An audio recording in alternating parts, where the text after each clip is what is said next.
when that door shut, like immediately I was just like, That was it. that was it. I had my one chance, and I fucked it up. I let my family down. I let my wife down. So I go downstairs, and my wife's like already texted me like 100 times.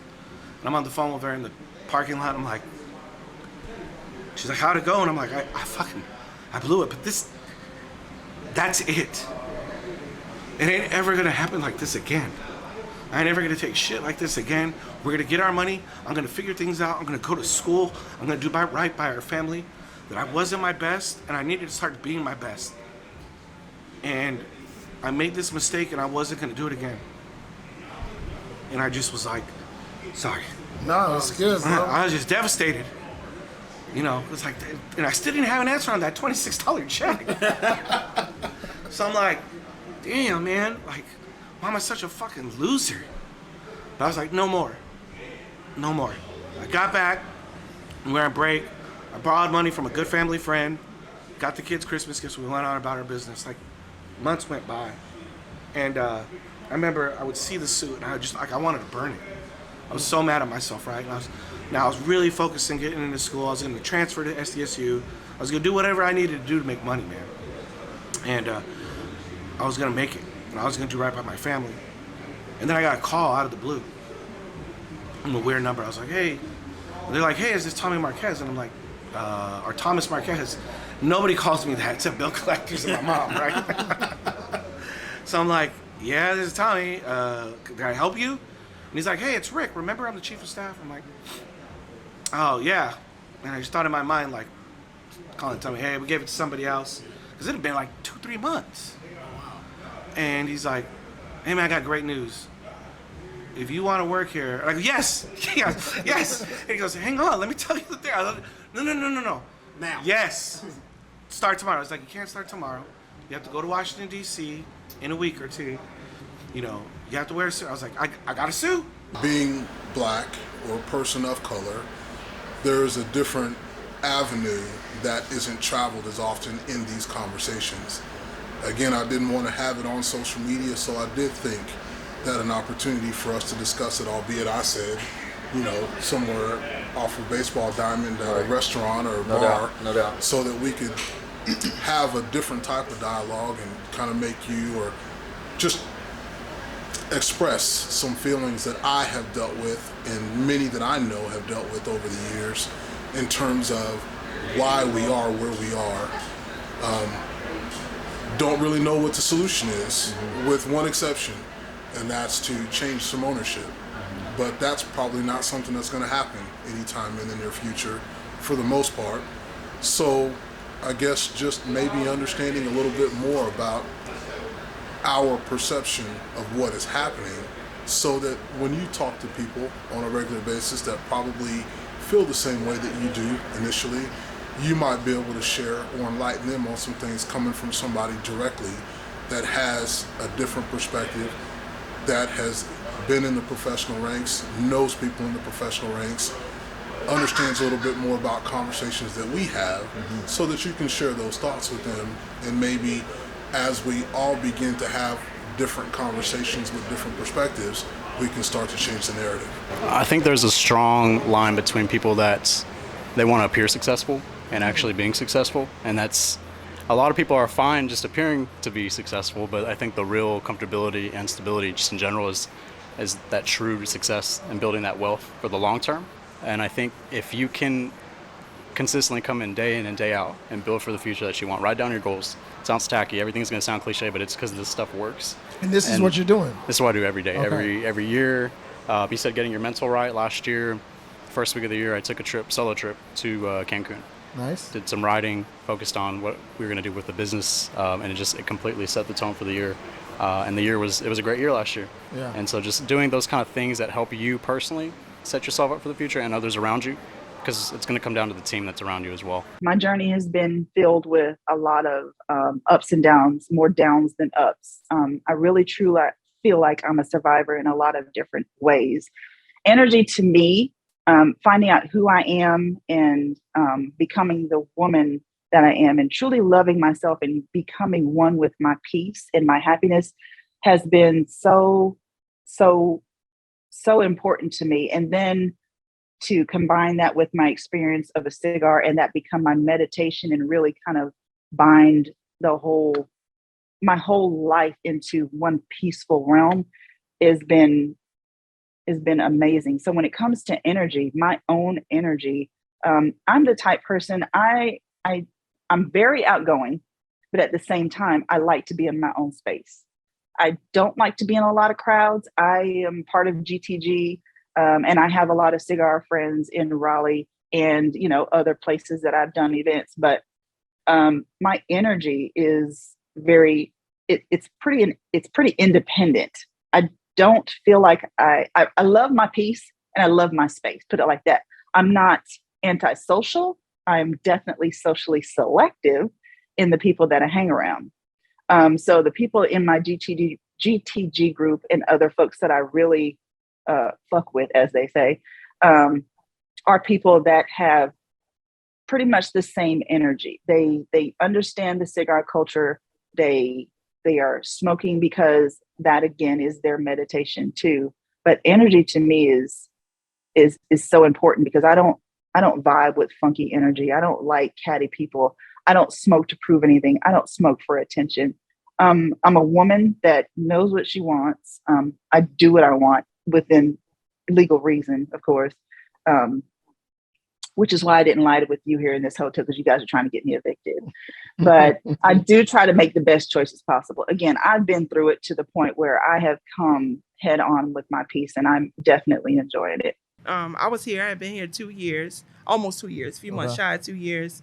Ended up with all my family with me in my 1-bedroom apartment in Allen.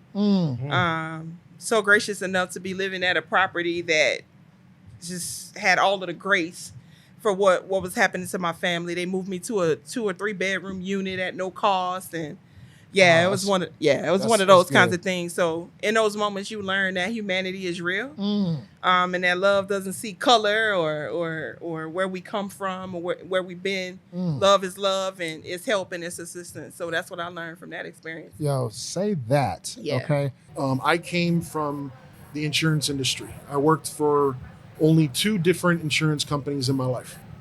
I'm 53 years old. I've been working in insurance. I've been working since I'm 16 years old. Started my first insurance job when I was 18.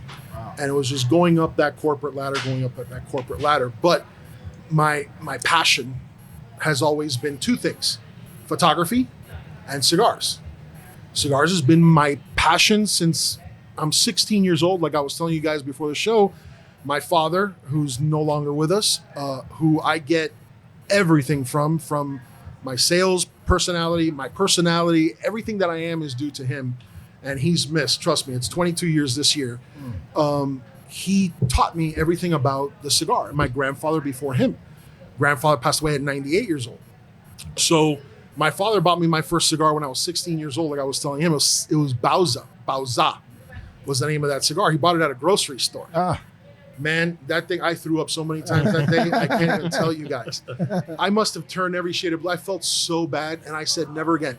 But I tried to smoke everything on the planet. So when you're sitting down with people that know a lot more than you about cigars, you can say, hey, I like it, I don't like it. I'm not going to sit there and tell you, this has notes of honey and leather. And no, I'm not that guy. I'll tell you, hey, listen, I like the cigar.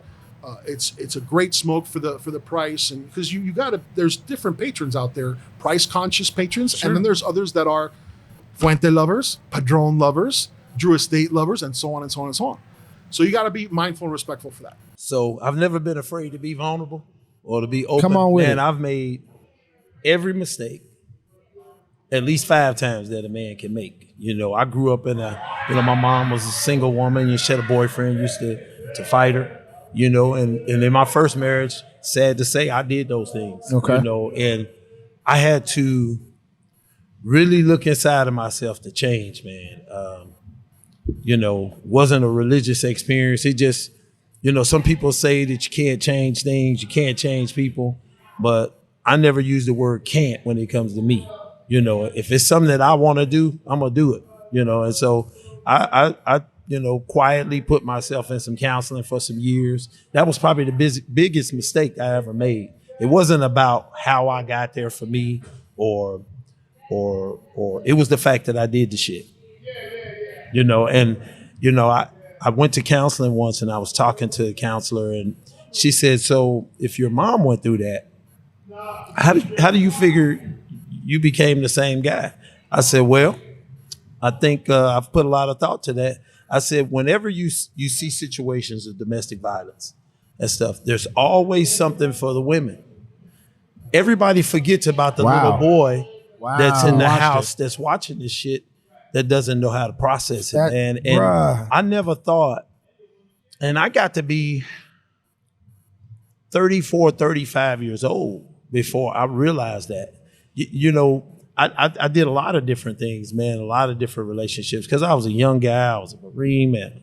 You know, Attractive young guy, yeah. You know, I was out there. You can win. You can win. I was, I was a winner. Trying to make it easy. Yeah, I was a winner.